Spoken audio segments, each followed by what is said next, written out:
శ్రీవారి లడ్డూ ప్రసాదంపై చంద్రబాబు చేసిన వ్యాఖ్యల్ని సుప్రీంకోర్టు తీవ్రంగా పరిగణించింది. వరుసగా ప్రశ్నల వర్షం కురిపిస్తూ కల్తీ నెయ్యి వాడినట్లు ఆధారాలు ఉన్నాయా అంటూ సూటిగా ప్రశ్నించింది. ఆ 4 ట్యాంకర్ల నెయ్యిని ప్రసాదంలో వాడలేదని కోర్టుకి తెలిపిన న్యాయవాది సిద్ధార్థ్ లూథ్రా మరి కల్తీ జరగనప్పుడు ఎందుకు బహిరంగ ప్రకటన చేశారు అని సుప్రీంకోర్టు ప్రశ్నించగానే నీళ్లు నమిలిన సిద్ధార్థ్ లూథ్రా సుప్రీంకోర్టు వ్యాఖ్యలతో అడ్డంగా దొరికిపోయిన చంద్రబాబు. సుప్రీంకోర్టు ఈ కేసుని స్వీకరించడం జరిగింది. ఈ కేసులో సుప్రీంకోర్టు కనుక కరెక్ట్ గా విచారిస్తే చంద్రబాబు నాయుడు అన్కో చేసిన అబద్దాలు ఖచ్చితంగా బయటకు వస్తాయి.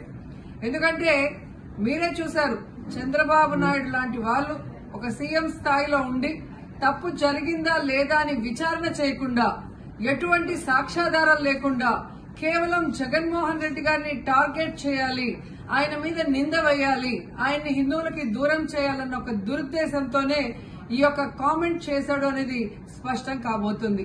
ఎందుకంటే ఈరోజు సుప్రీంకోర్టు ఈ కేసు తీసుకునేంత వరకు, ఆ డేట్ అనౌన్స్ చేసేంత వరకు సిట్ వేయనే లేదు.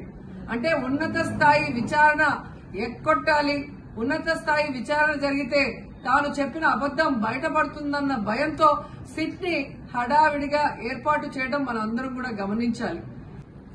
మొదటి నుంచి మాకు సిట్ మీద ఎందుకు నమ్మకం లేదు అంటే, తన పరిధిలో ఉన్న సిట్ ని చంద్రబాబు నాయుడు వేస్తే ఆల్రెడీ తను ఒక జడ్జిమెంట్ ఇచ్చేశాడు కాబట్టి దానికి లోబడే అధికారులు అబద్దాలు మాట్లాడతారు, నిజాలు చెప్పరు.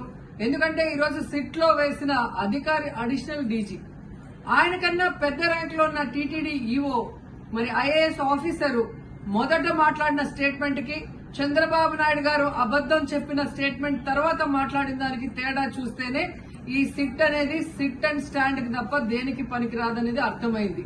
అందుకే మేము మొదటి నుంచి అడిగాము, సుప్రీంకోర్టులో విచారణ జరగాలి, సిబిఐకి డైరెక్షన్ ఇచ్చి విచారిస్తే ఖచ్చితంగా మత కల్లోలాలు సృష్టించాలనుకున్న చంద్రబాబు నాయుడు అన్కో అందరికీ కూడా బుద్ధి చెప్పే అవకాశం దొరుకుతుందని.